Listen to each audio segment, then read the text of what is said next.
and University School of Legal Studies extend our heartfelt welcome to our distinguished speaker for the day, Professor V Sudhish Pai, designated Senior Counsel, High Court of Karnataka, and an acclaimed author specialized in constitutional law and administrative law.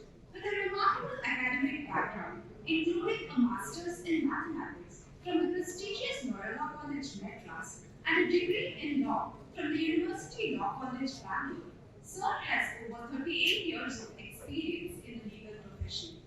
Sir began his legal journey under the mentorship of the eminent late Shri V Sudhish Pai, a renowned senior advocate and former Advocate General of Karnataka. Sir's contribution to academics, particularly in the area of critical constitutional analysis and administrative law, has been substantial and significant. Sir had assisted Dr. Durgadas Basu, the world-renowned commentator on constitutional law, in the revision of his commentary on the Constitution from the year 1993 to 1997. Sir also served as a government advocate at the High Court of Karnataka from 1999 to 2006. He is also a contributor to the Restatement of Indian Law on Legislative Privileges, a project of the Supreme Court. He was a visiting chair professor, Ashutosh Mukherjee Chair, at the West Bengal National University of Juridical Sciences, Calcutta, and is also a resource person at the National Judicial Academy, Bhopal, for continuing legal education for serving judges.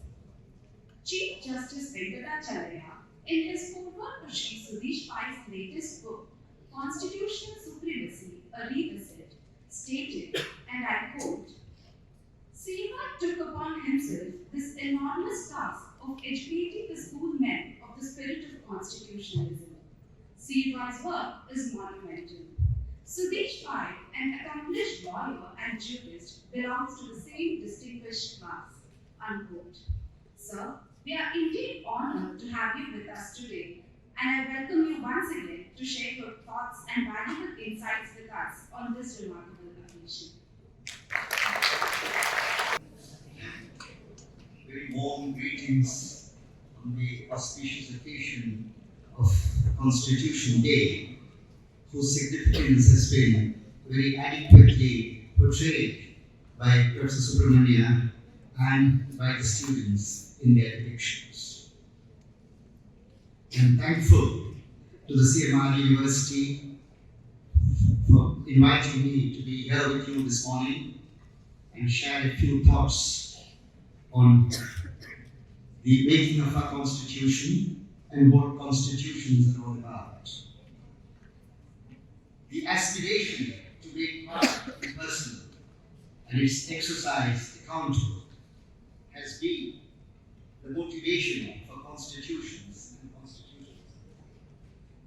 Constitutionalism is an attempt to establish the supremacy of law, and its essence is the submission of politics to law.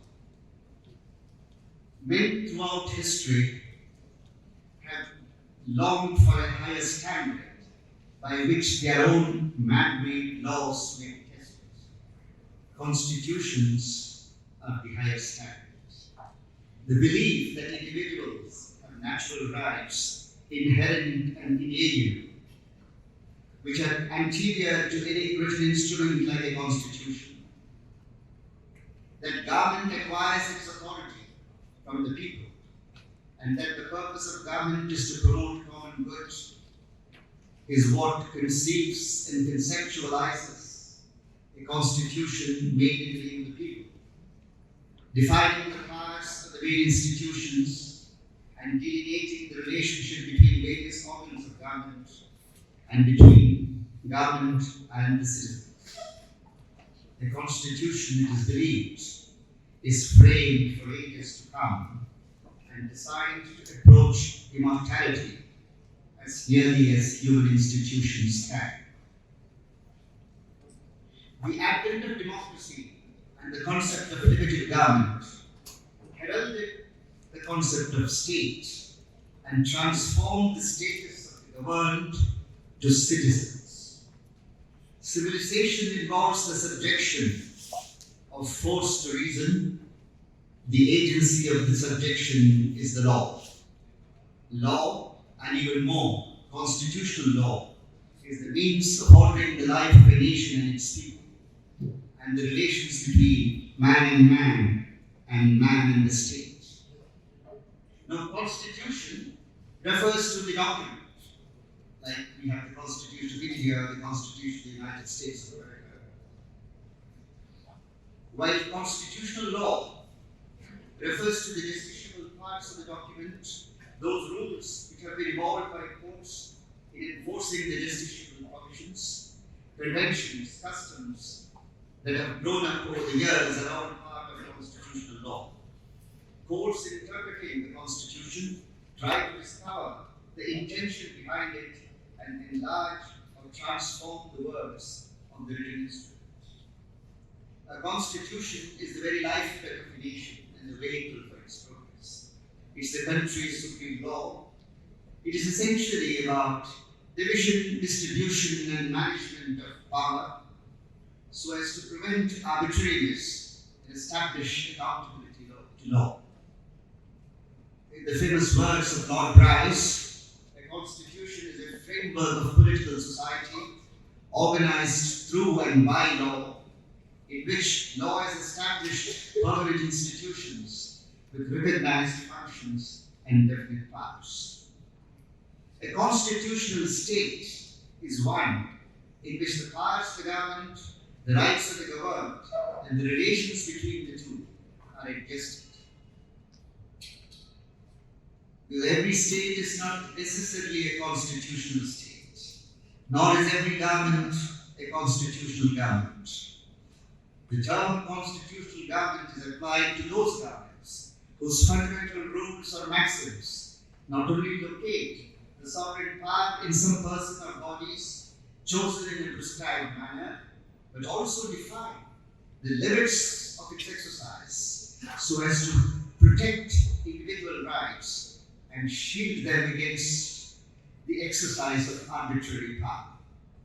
All states with some constitution or the other purport to govern for the welfare of the people.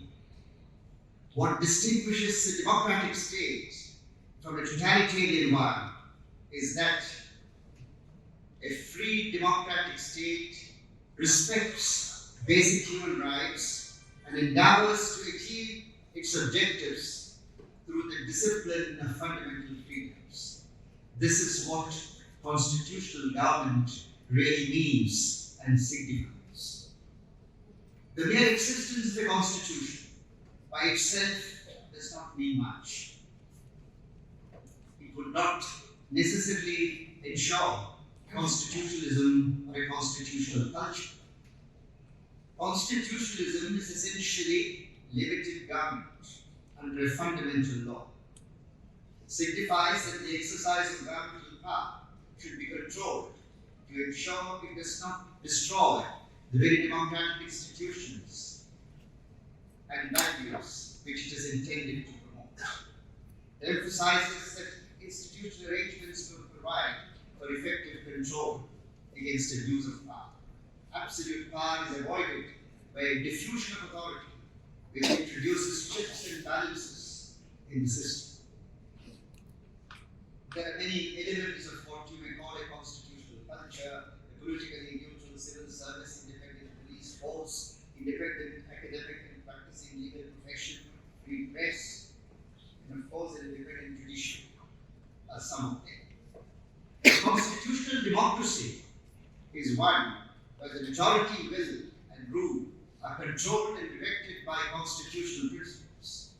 The successful working of a constitutional democracy depends not merely upon allegiance to the constitutional provisions, but imbibing a constitutional culture.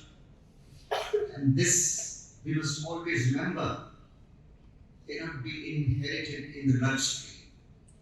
The people, we the people, from generation to generation, will have to cherish and nourish this constitutional culture. It underlies the need to preserve the people's faith in constitutional institutions and institutional safeguards and underscores the ethics of the country's politics. The aim of good government is to secure the security, welfare, and happiness of the people. And the various forms of government, democratic government with an entrenched Bill of Rights, comes closest to the ideal for the attainment of these objectives. The objectives of a written constitution in democracy are broadly threefold: to establish the framework or structure of government, to delegate the presiding powers to various organs, and to restrain the exercise of powers so as to preserve individual freedoms. Constitutions provide the means to guard against the state's capacity of invading the liberties guaranteed to all civilized people. A modern constitution empowers citizens and controls and disciplines power. By defining competences and entrenching rights, the Constitution limits powers and protects liberties. It unfolds a vision and a goal and charts advanced path for its realization.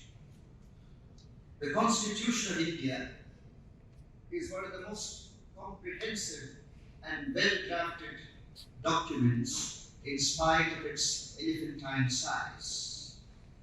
A size which was criticized by no less a person than Sir Ivan Jennings. Because we must remember that the constitution that he drafted for Ceylon, now Sri Lanka, did not survive. Our constitution is now in its 75th year, or will be entering the 75th year. It's one of the finest creations of human ingenuity. The constitution represents the summit of consensus in India's political history. It manifests the best in our traditions, provides a considered response to the needs and aspirations of the present, and it has sufficient flexibility to handle and weather the requirements of the future. It's an instrument drawn with such meticulous care by a remarkably wise, articulate, and erudite pantheon of persons of outstanding abilities and backgrounds, who so well understood how to make language fit their thought and vision. The assembly was composed of persons of the highest caliber, drawn from various backgrounds of society and representing different shades of opinion. The debates and discussions were of a very high order. They were profound, not marred by narrow ideas or viewpoints. The deliberations reveal a very high standard of political acumen and standard of debate. They were not only a high level of political acumen, but on occasions like when the Constituent Assembly was debating on ideas like fraternity, the debates, believe me, rose to a highly spiritual level. Please read what Acharya Kamlani had to say on the concept of fraternity. The presence and participation of such a vast, inclusive cross-section of society imparted a non-partisan character to the deliberations, enhanced the Assembly's authority, and facilitated the general acceptability of the Constitution. Now, the Constituent Assembly met for the first time the inaugural session on the 9th of December 1946. The proceedings were presided over by the provisional chairman, Dr. Satyananda Sinha. Dr. Sinha was an outstanding legal scholar, an eminent public figure, a lawyer and advocate of illustrious abilities, and the builder of modern Bihar. Please read the inaugural speech of Dr. Sinha, where he quoted Joseph's story. If I may digress, Joseph Story perhaps holds the record of being the youngest member of the highest bench anywhere in the world. He was hardly 34 when he was appointed to the Supreme Court of the United States, presided over by the celebrated Chief Justice John Marshall at that time. And it may be said that if Marshall gave to posterity great judgments, the jurisprudential foundations and exquisiteness of those judgments is provided by Joseph Story. Joseph Story is the scholar judge on the Supreme Court bench, and beginning with Story and ending with Frankfurter, which means almost more than a century, you had in succession scholar judges taking that seat. Story, Gray, Holmes, Cardoso, Frankfurter. And Chichtar in the Sinha quoted the memorable words of Joseph Story in concluding his inaugural speech. I would request you to read that speech.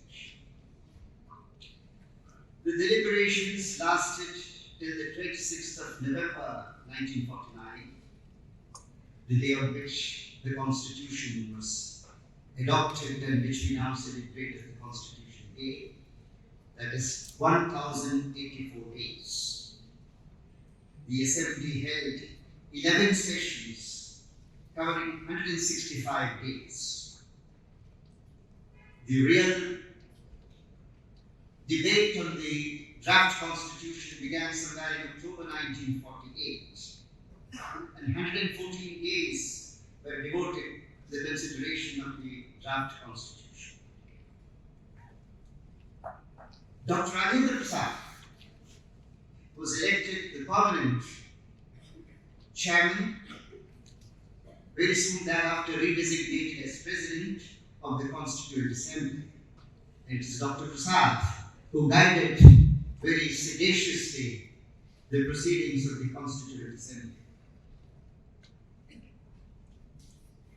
Dr. Rajendra Prasad, many of us may not know. We know him as a public figure, as a freedom fighter, as India's first president. But especially to those who are in the field of law, we must remember that he was an extraordinarily eminent lawyer. He began in 1911 in the Calcutta High Court and soon caught the eye of no less a person than Sir Ashutosh Mukherjee. Sir Ashutosh Mukherjee appointed him a professor of law at the Calcutta University Law College.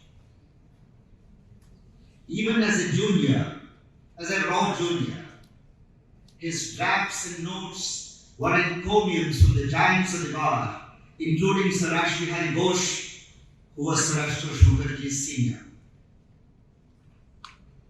He could rest his case, his grounds of appeal only on one ground, which is a sign of the most extraordinary talent and self-confidence. And that attracted the attention and encomiums from the legendary Chief Justice Sir Lawrence Jenkins. Dr. Rajendra Prasad moved from Calcutta to Patna in 1915 when the Patna High Court was established. Soon thereafter, responding to the call of Mahatma Gandhi, he joined the freedom movement and virtually gave up his practice. But he did continue to appear in one case, a big case from Bihar, with which he was associated right from the inception of the case. The case travelled up to the Privy Council, and this is what I want to emphasize. And Dr. Rajendra Prasad went to brief the King's Council, who was to appear at the Privy Council. If I am not wrong, it's Lord Upjohn, who later became a law lord. Dr. Prasad was sitting in the second row with the other lawyers briefing. The brief had 15,000 closely printed pages And Rajan Babu knew every word that was in that brief and was the only person who could answer the King's Counsel's queries. So much so that from the second day, Lord Duke John said, "It is sufficient if only Dr. Prasad comes to brief me."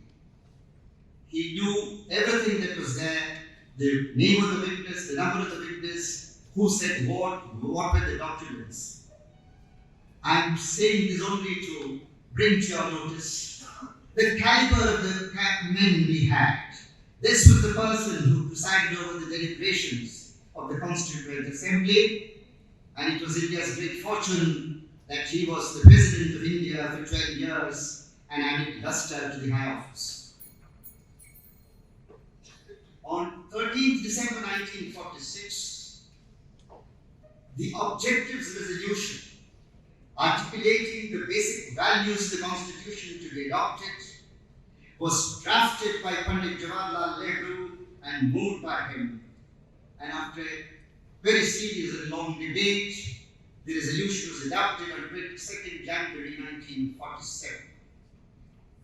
This resolution, it may be said, forms the basis and inspiration for the Constitution.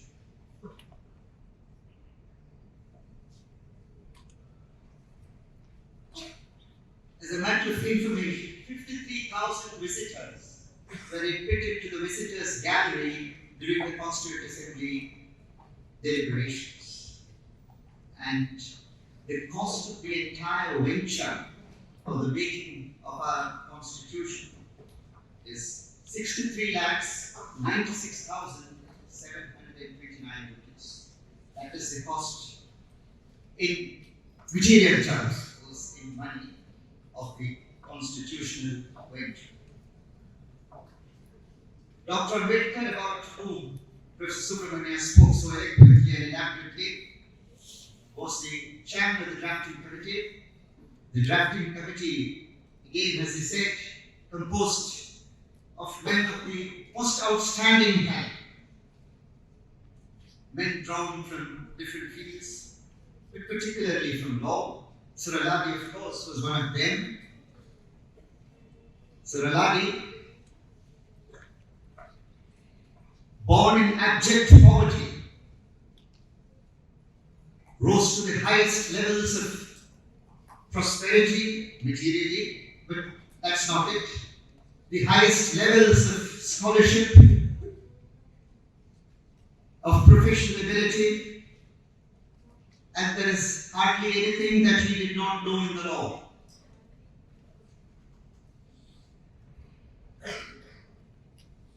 Constitutional law was not a matter of professional practice in the early 20th century. This was before he started practice, even before the 1915 Government of India Act. But he was so thorough in his knowledge of constitutional law, of constitutions across the world.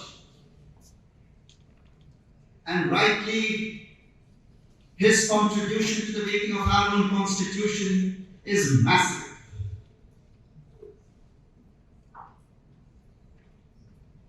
Justice Hidayatullah in his memoirs, My Own Gospel, remembers the Governor General's reference case before the federal court, before Chief Justice Maurice Wire and his companion judges, where of course Hidayatullah himself was appearing as Advocate General, the junior-most, youngest Advocate General and junior-most counsel.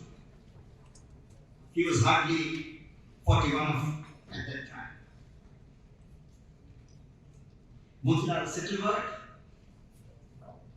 B.L. Vidya, and Suralai. These are the three figures, father figures, if we may say so, whom Justice Hidayatullah speaks about.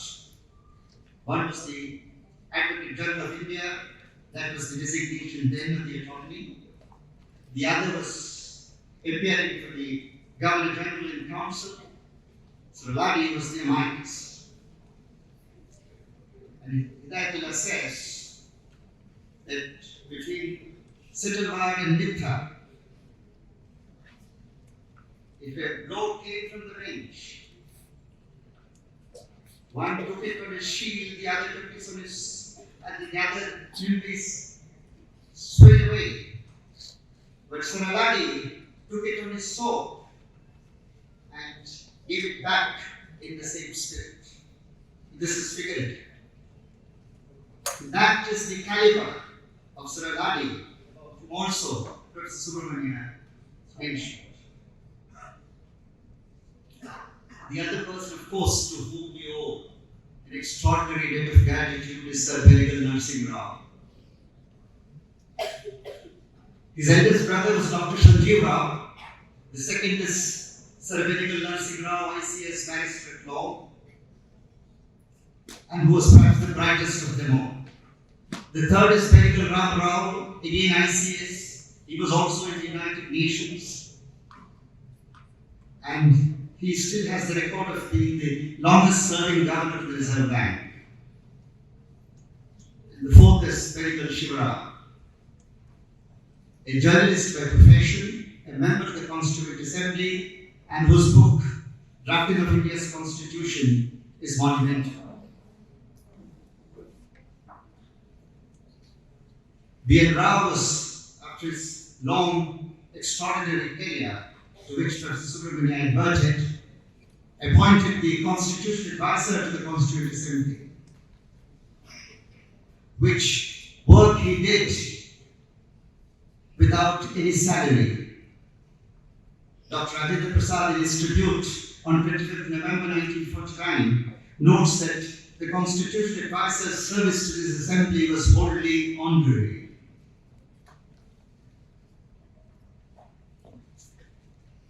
In the task of drafting the Constitution, Sir Venegal went across the globe to meet eminent people in different countries. Justice Frankfurter, whose name I mentioned, again a scholar judge, the last in that illustrious line, was one of those with whom he deliberated. And no greater tribute could be given to any person than what Justice Frankfurter said of Sir Venegal.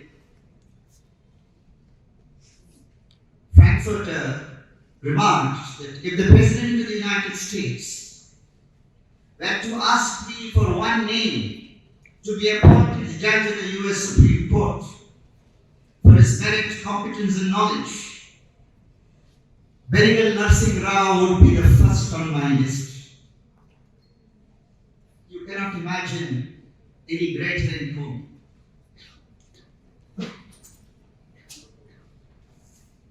Similar encomiums were paid to him in the United Nations and in the International Law Commission in words that are profound and glowing. In fact, a Brazilian commissioner said that when Sir Venegal speaks, you feel as if God himself has descended. He speaks with such calmness, with such grace. Ultimately, he crowned his career as a judge of the International Court. He did add years to his life, but destiny did not add. He added life to his years, but destiny did not add years to his life. He passed away on November 30th, 1953, at the young age of 66, falling a victim to cancer when he was a sitting judge of the International Court. And Parliament, breaking the protocol and tradition, responding to a resolution moved by the Prime Minister Jawaharlal Nehru and supported by the Speaker G. Maulana, stood in silence. It was a standing silent tribute to one who was not a member of the House. So that is the greatness of Sir Venegal, who was a constitutional advisor and whose contribution to the making of India's constitution is truly substantial and significant.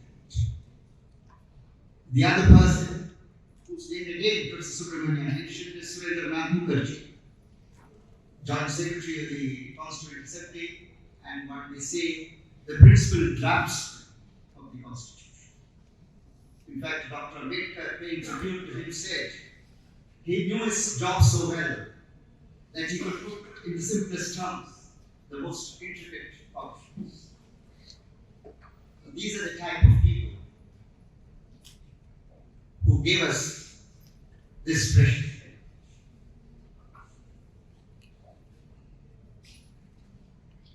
The Assembly accommodated diverse points of view, debated with an open mind, considered and reconsidered proposals and ideas, evaluated comparative experiences of the working of similar functions and institutions in other jurisdictions, looked at the constitutional canvas in a futuristic perspective, aware of India's political history, culture, socio-economic dreams and objectives, judicial legal attitudes and principles, conscious of India's wellsprings of strengths and risks of weaknesses, and helped to raise the magnificent temple of liberty based on the message of unity in the mosaic of diversities and forward-looking national self-confidence.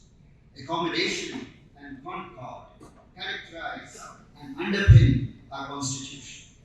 Accommodation, in fact, in one of the debates in the Constituent Assembly, Dr. Radhakrishnan said, why do we talk of this or that? Why not we say this and that? That was accommodation and consensus. The saga of the framing of our Constitution has been described by Bragg Austin as the greatest political venture since that which originated in Philadelphia in 1781. That's the making of the US Constitution. Our Constitution is regarded as a social contract. The moral and political obligations of the people are dependent upon a contract or agreement among them to form a society in which they live. The origin of state is due to the general agreement freely entered into by equal and independent individuals. The state is the result of the agreement among people to unite, and then an agreement between the people and those who rule, by which the authority and power are given to the ruler. There are two fundamental ideas underlying all this. The value of liberty, the idea that will and not force is the basis of government, and the value of justice, that right and not might is the basis of political society and of every political system. John Locke's social contract theory that law is the expression of the will of the people is in a way reflected in our Constitution. As with most modern constitutions, the opening words of the preamble, which Professor read out so eloquently, emphasize the ultimate authority of the people. We, the people of India, etc., etc., from whom the Constitution is announced. The Constitution established a sovereign, socialist, secular, democratic republic. Sovereign implies that you are not subject to the control of any authority outside yourself. The nation state is fully independent. Democratic is so very comprehensive in fact. In a narrow political sense, it denotes the form of government, the representative responsible system under which those who rule or administer are chosen by the electorate and are accountable to them. In the broader sense, democracy would not be only political democracy, but also social and economic. So it is in that broad sense that the preamble uses the term democratic. Republic signifies an elected head of state. A democratic state may have an elected or a hereditary head. And a republican form, the head of state is always elected for a prescribed time. The words socialist secular were not there in the preamble, which was originally enacted.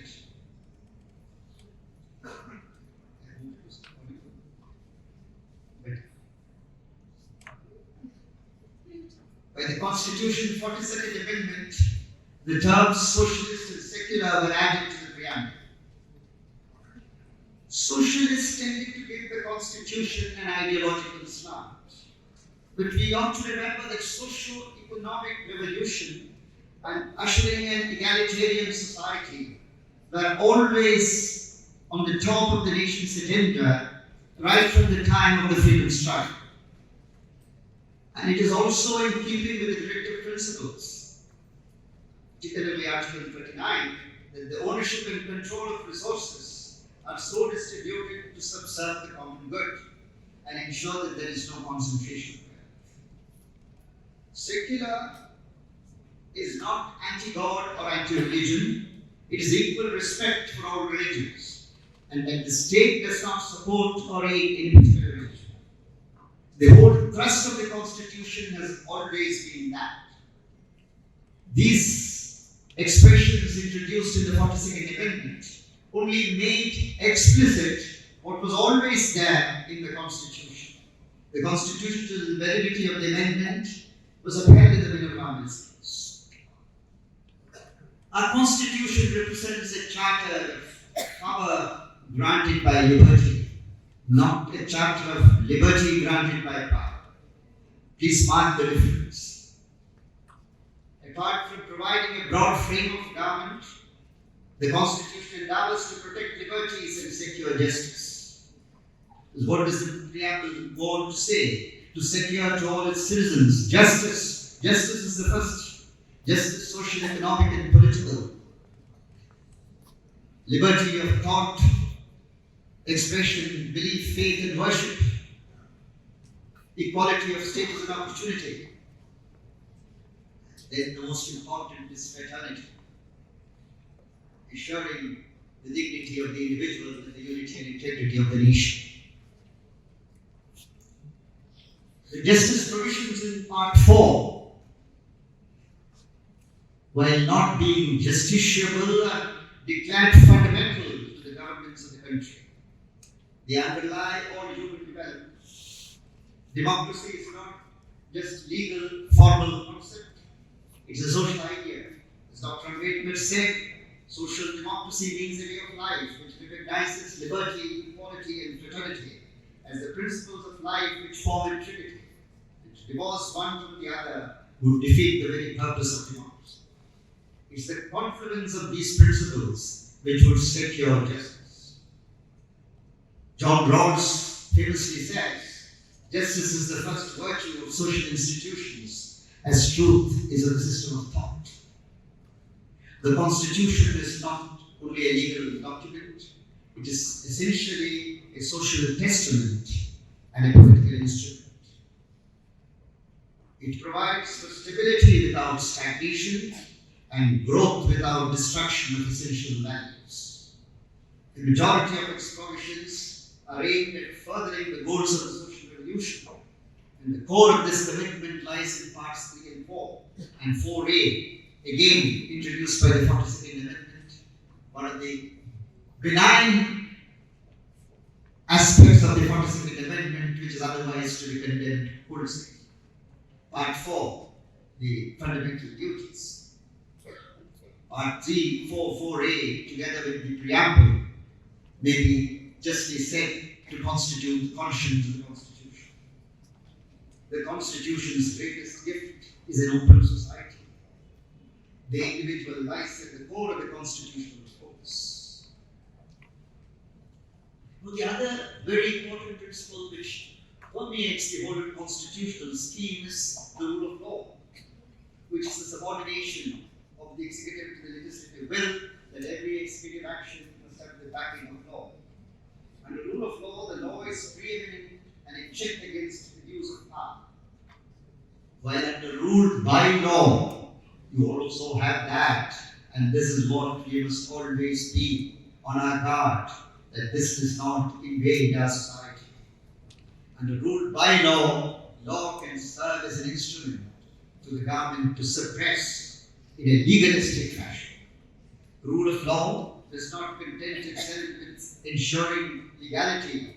It further speculates on the limits of the legal authority of government. The question is not what legal authority government has for what it seeks to do. The important question is what legal powers government ought to have. Because Lord Acton said, no Law is valid against the conscience of mankind.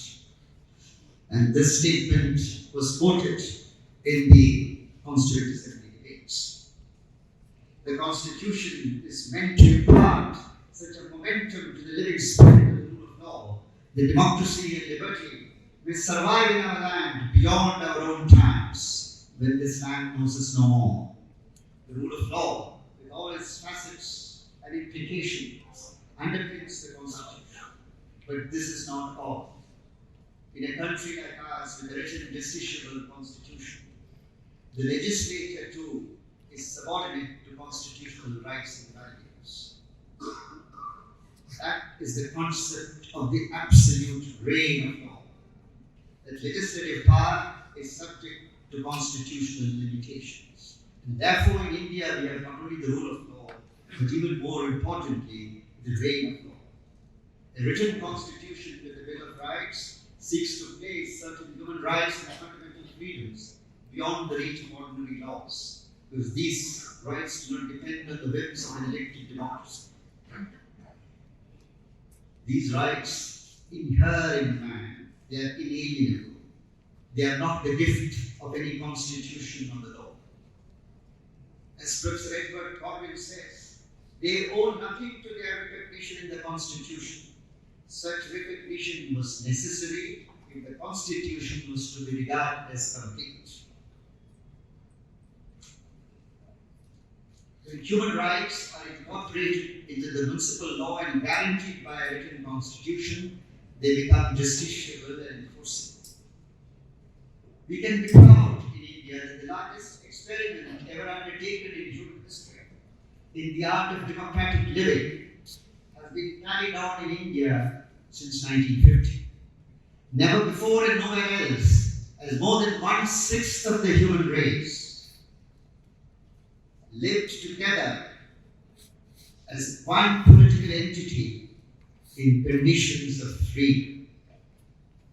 That is something that is indeed a great achievement, something to be proud of, but equally something that we have to be vigilant to cherish and carry forward. The Constitution adopted a parliamentary system of government, the basic tenets of which are the primacy of the Prime Minister, accountability of the government to the executive branch of the legislature, and collective responsibility. The constitutional position regarding exercise of powers by the head of state, president or governor is settled. They have to exercise their powers and discharge their functions on the basis of ministerial advice alone. I would request all of you to read. You must have read, if not, please do. Samvidhan Divas versus State of Punjab, 1974 Supreme Court, 2192. You have the leading judgment of Chief Justice Ajit Ray, but even more importantly, the concurring judgment of Justice Krishna Iyer, speaking for himself and Justice Bhagwat. And Justice Krishna Iyer, in his inimitable picturesque style, poses the question: is the Rashtrapati Bhavan a halfway house between Buckingham Palace and the White House? And he proceeds to answer again in his own inimitable style. Not the Potomac, but the Thames fertilizes the flow of the Yamuna, if we were to use a riverine image. As you know, the Thames flows in London, the Potomac in Washington. And what Justice Iyer conveyed was that the Indian constitutional scheme is fertilized by the British parliamentary system. The president and governor are only constitutional heads, the real power being vested in the council of ministers on whose aid and advice they exercise their powers and functions. Of course, that can be a topic exclusively for election. The Constitution has set up a broad federal structure which is resilient enough to adjust according to the needs and experiences. There is division of power not only among the three wings, but also the center in the states. Now, Dr. Ambedkar emphasized that the Constitution, the very first article says India is a union of states. The Constitution does not say India is a federation of states. India is a union of states. And it was emphasized in the Constituent Assembly that the word union is advisedly used. Dr. Ambedkar explained the significance of that expression, saying it is deliberate, although divided into different states for convenience of administration. The country is one integral whole. Its people are single people living under a single imperium derived from a single source.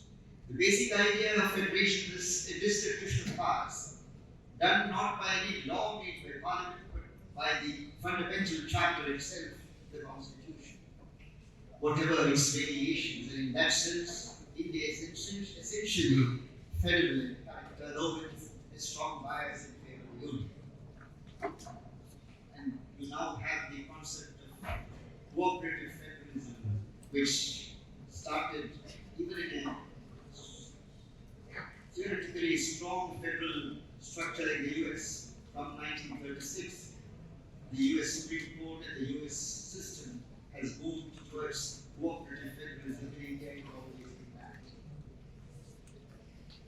The Constitution being the supreme law, no institution or organ has unfettered powers. All organs are controlled and regulated by the Constitution.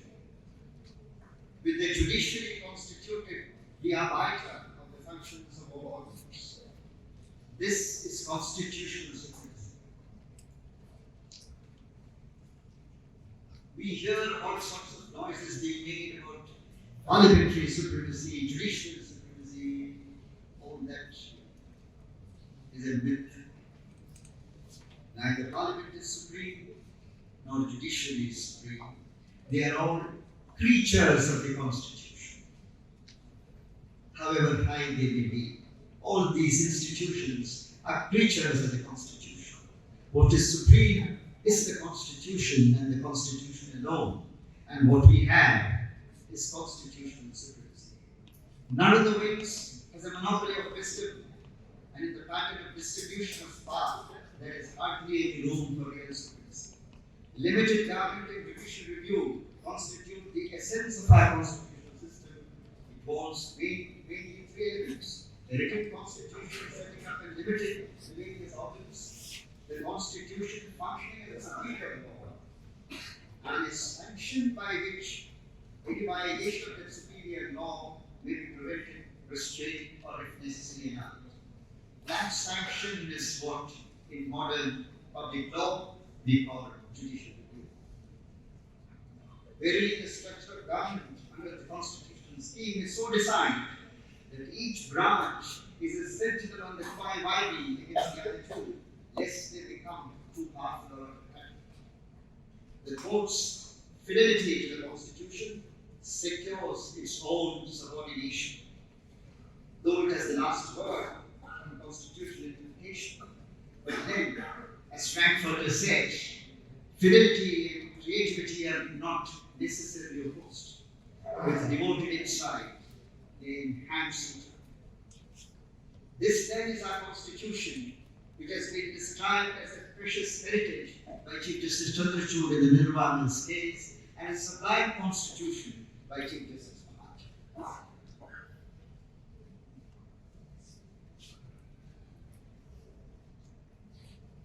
Those what the provisions of the Constitution are, you're all very familiar, I don't have to take you to the provisions. Civilization is sometimes said to be the degree to which men are sensible of wrongdoing and desirous of correcting it. The hallmark of a society claiming to be civilized is its ability to do justice. A state is successful when the people have the confidence and assurance that they are living in a just society under the protection of law and an adequate legal system. The function of the judiciary is to act as a civilizing force in the body politic. The judiciary contributes to the existence of a just society and to the civility of the nation. Lord Devlin said that the civilizing function of the judge is the removal of a sense of injustice. The rights and values that the Constitution envisages are not just material.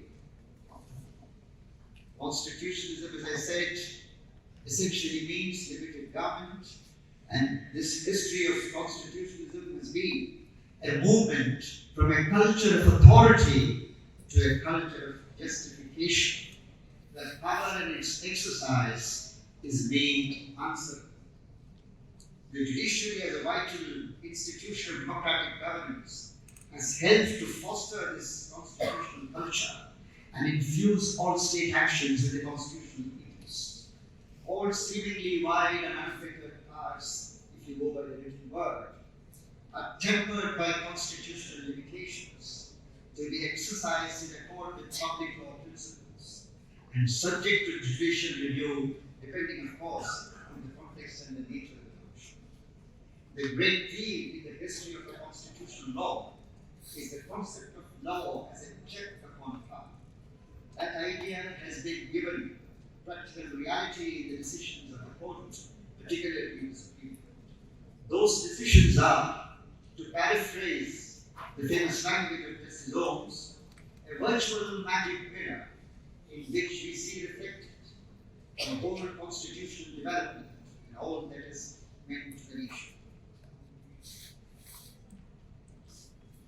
Realizing the constitutional vision of justice indeed is real good governance.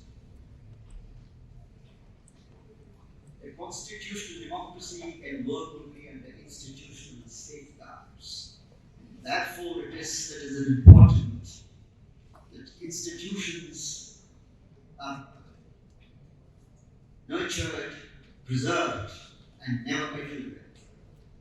A cultivated respect for law and enduring institutions are important. An unfailing index to the maturity of democracy is the degree of its respect for unwritten conventions. What is left unsaid in a constitution is as important and eloquent as what is explicitly said. And the equilibrium can be preserved only by obedience to the unenforceable. The realization of this depends upon the recognition that constitutional morality is no less essential than constitutional legality. The role of institutions in making democracy successful is vital, but no institution is an abstraction. The working of all constitutional institutions, as with others, is influenced and determined by those who man them.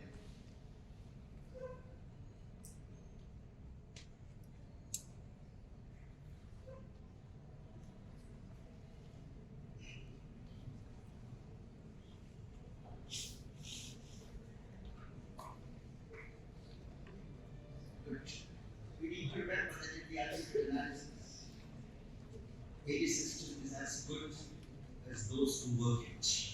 In fact, this is what was emphasized on 25th November 1949, where both Dr. Ambedkar and by Dr. Ayush.